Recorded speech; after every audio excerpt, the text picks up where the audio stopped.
Hi, I'm Wilf Nichols. Welcome to Homegrown. This is the last show of the season.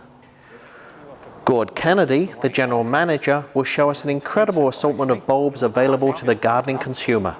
He'll also show us how to get enjoyment out of those bulbs without having to wait until spring.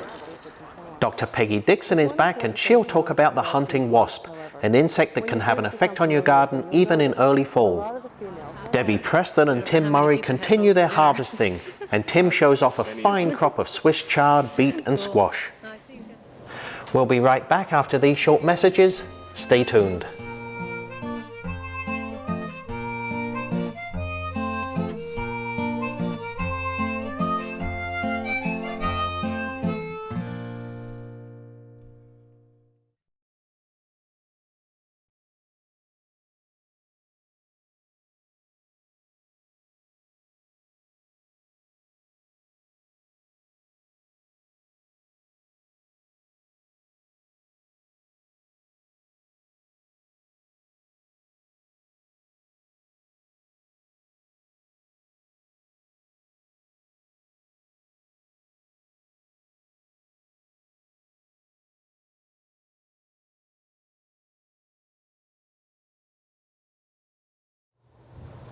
Welcome back.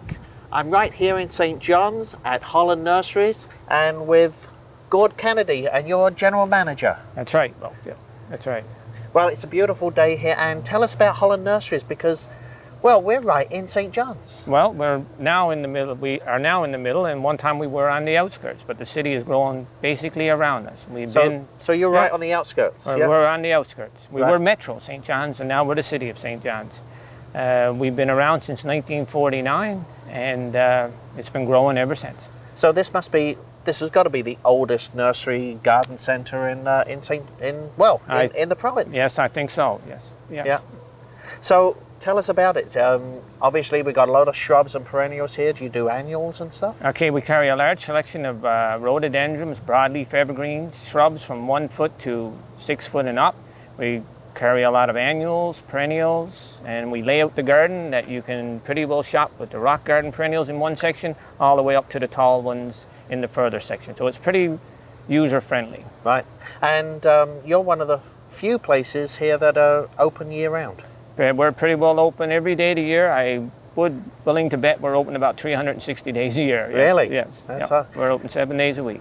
So if you're open year-round, then you've got to think in terms of year-round gardening, so there's always something coming and going out of style. There's never a time that we're not either into another season or working on another season. There's probably about 2-week window out of 12 months that we are sort of not doing anything. Right. So here we are on a beautiful fall day, but I suppose people are thinking about spring, and if we're talking about springs, we're talking about bulbs. Yep, so we have quite a large selection of bulbs, which we're hopefully going to have a look at, and there are stationed in the store. So, Gord and I are going to go into Holland Nurseries and look at bulbs. We'll be right back.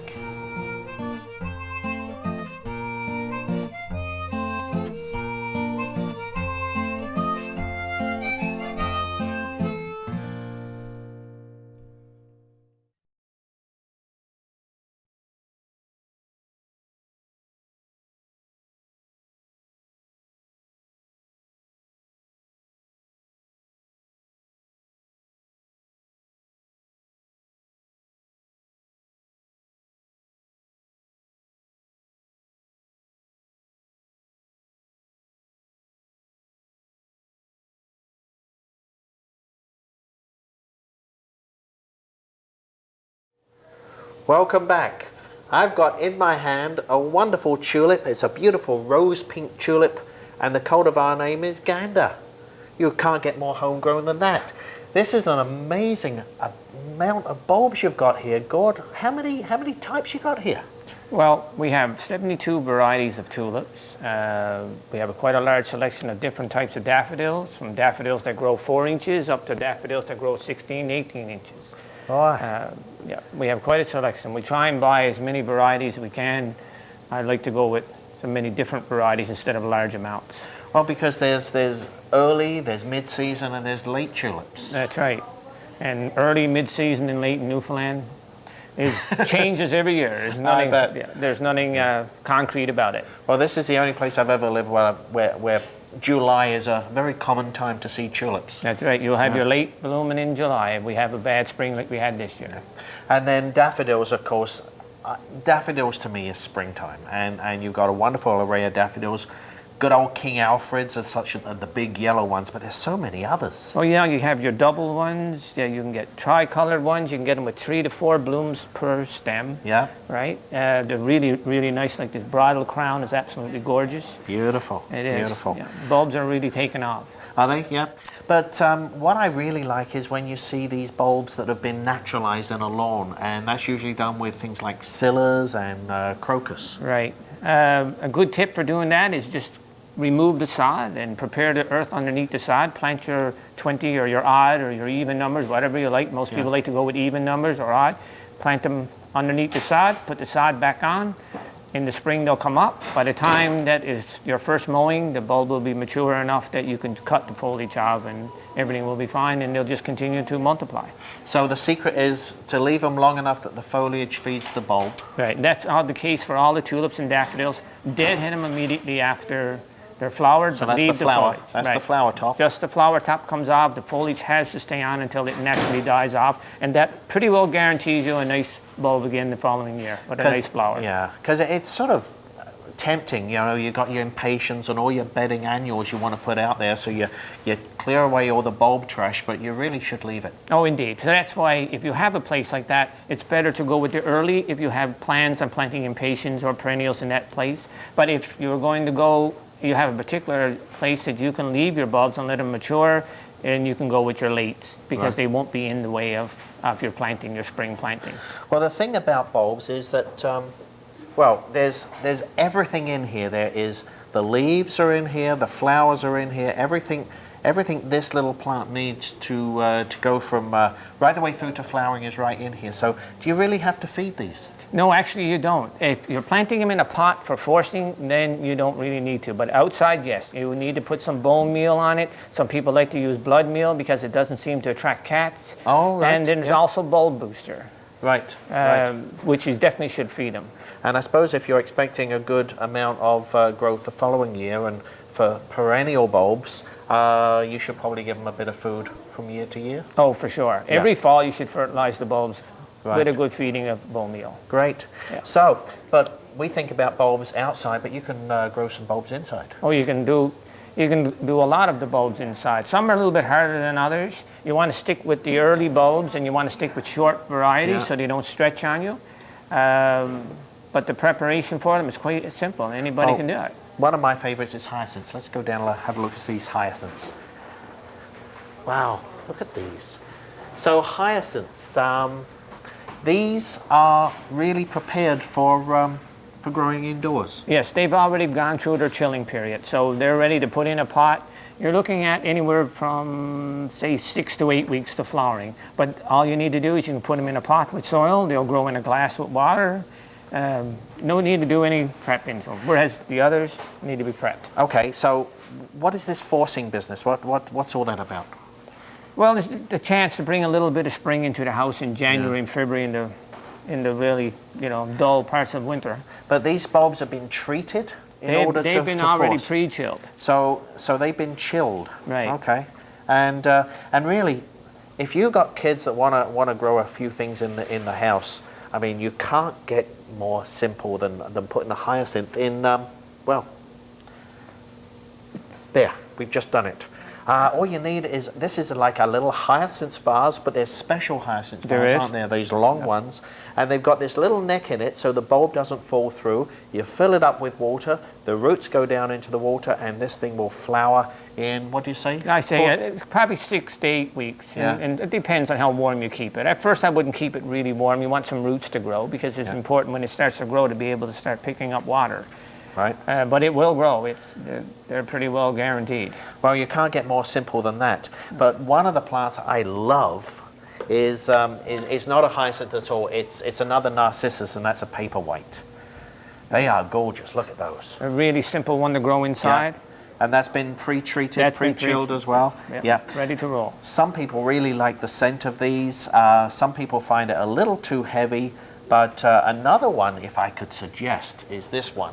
It's called Soleil d'Or, or yellow sun or golden sun, and I think the scent in this is much better. Oh, it doesn't have the strong smell No, as the no. others, no. And same, quite easy to grow. Well, go on, give us a demonstration, Gord. just pot up the How few. would you take a few of them and plant them up? All right, what we'll do is we'll take a few of the white paper white, Okay. and it's quite simple, actually. Do you want that And one I'll as take well? this one as Okey well. doke. And we'll just put some stones in the bottom of the pot. You can use anything. You can put them in gravel if you want, but it just makes them a little easier. Right. And actually, we'll use just another little. And we just plant them all around like this. You And can't get more simple than You this, can't can you? get much more simpler than this. And these will bloom, God, within about a month. Really? Right. They're quite simple to grow. And because everything is already in that bulb to bloom, all you need is the water, really. That's it. It's instant garden, just add It's water instant and garden. mix. I'll have a drop of water. And we'll just top it only to the bottom. Just to the bottom of the bulb. The bulb don't need to be submerged, just the bottom. Right. And that will root within a week or so, and you'll see some growth within a couple of weeks. And this is one of the few pots you plant up that doesn't have a hole in the bottom. So That's that'd be right. a You wet. don't need a hole. So they're just growing there in water. Right. That's great. Oh, wow. Tell me more about bulbs. There's some weird little guys here. Things like anemones. No, we have some the miscellaneous bulbs. We have anemones. We have scillia. We have iris. Yeah. All kinds of things. It's not just tulips and daffodils. Right. And then we have quite an array of crocus. And we have little tulips as well. Like this little guy, when he grows 8 inches high, Yeah. and is an early. It's quite spectacular. Gord, thanks for showing us around Holland And Nurseries. thanks for coming to Holland Nurseries. Well, it's been an inspiration. I've seen so many bulbs. You've shown us beautiful paper whites, simple bits of gardening you can do, and I'm inspired. I'm going to go home and do some gardening myself. So we'll be right back.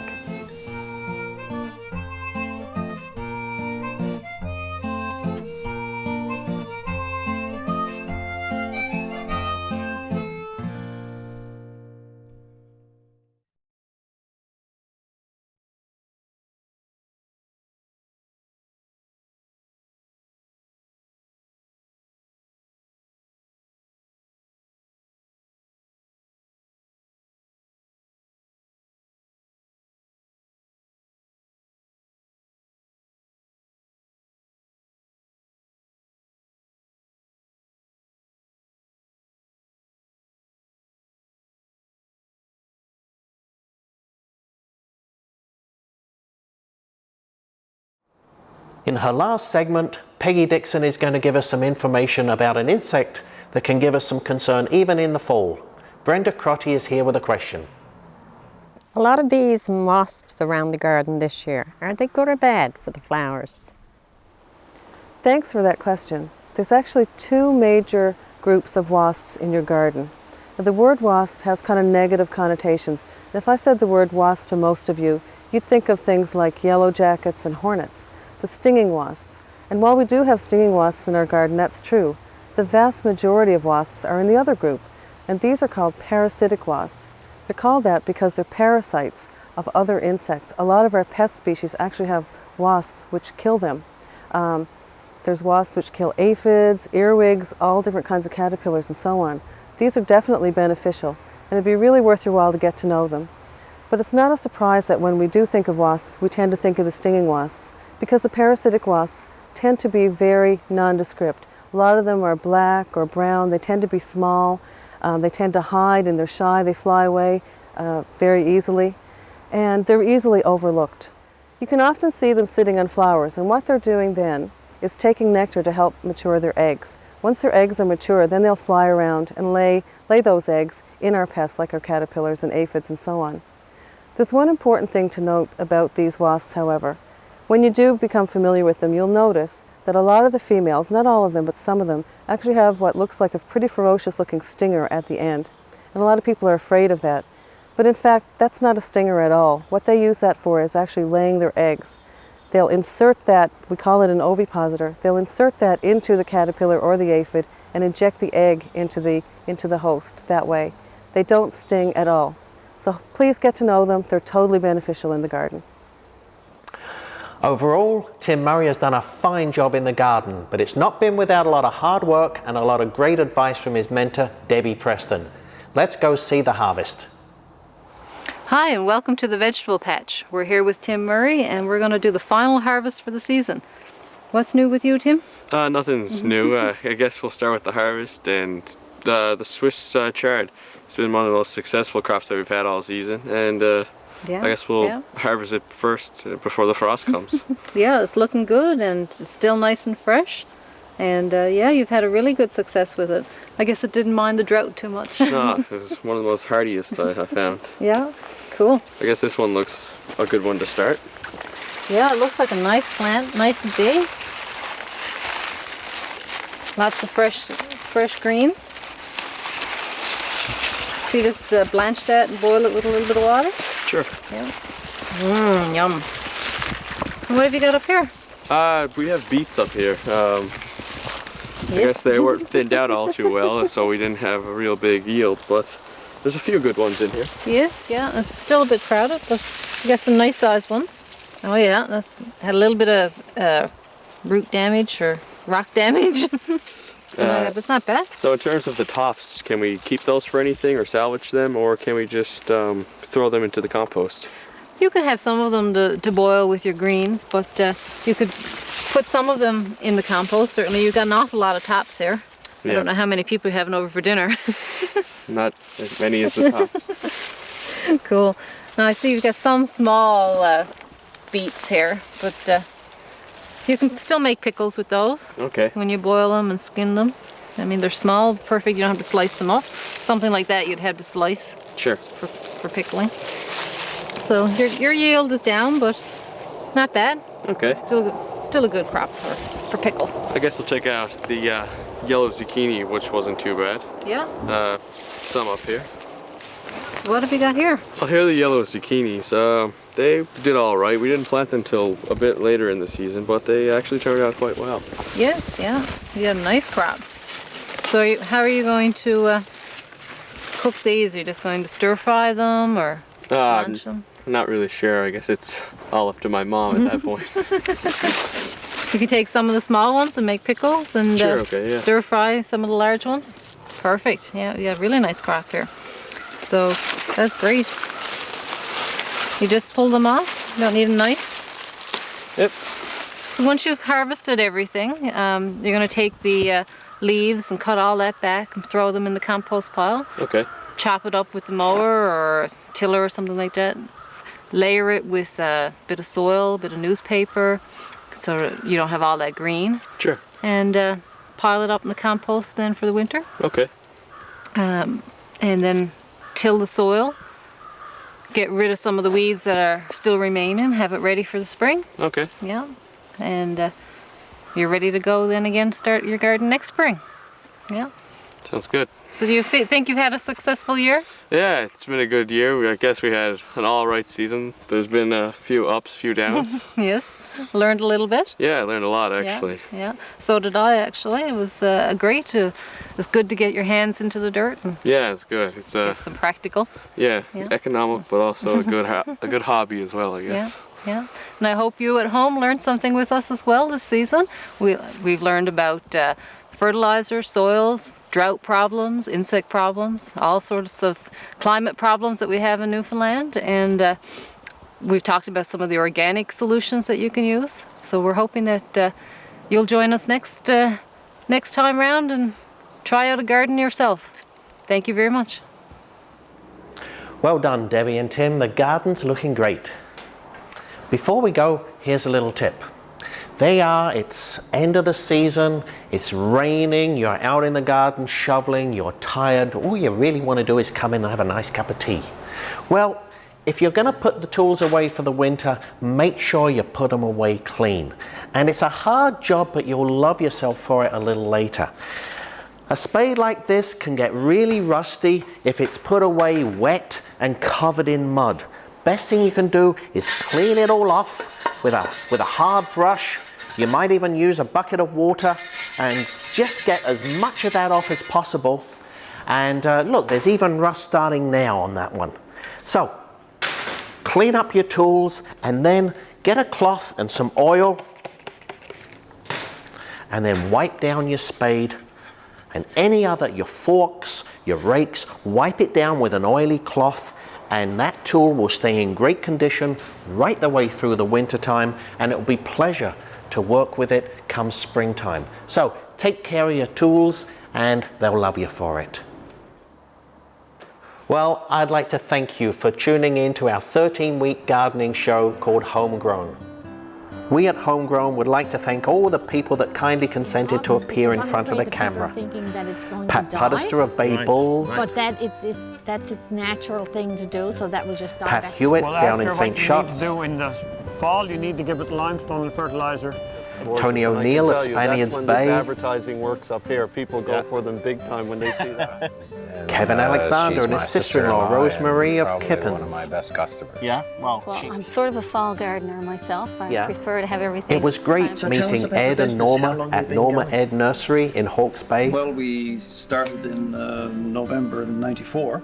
Along with Ross Travis of Torp Bay. Plants. It's hard for people to imagine what a plant looks like when it's fully grown. Kim Thistle in Little Rapids. Well, I think it looks pretty good. I've been here a few times, and every time I come here, it looks better and better. That's nice to hear. We would also like to thank Ann Marceau and Michael Brzezinski in Rocky Harbour. want to introduce trees right in. You really have to. Gord Kennedy in St. John's. If you're planting them in a pot for forcing, then and Tim Walsh right here at the Botanical Garden. A sort of eroded, more natural look. This one looks kind of square and kind of unnatural. We were delighted to visit with landscape designer Pam Pippi.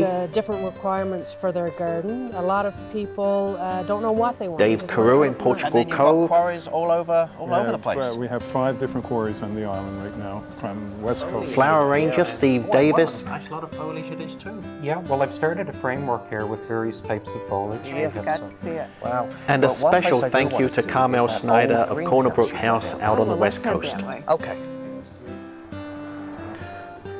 Well, I'm glad you enjoyed the series, and hopefully we'll be back next year with a whole crop of new shows on Homegrown.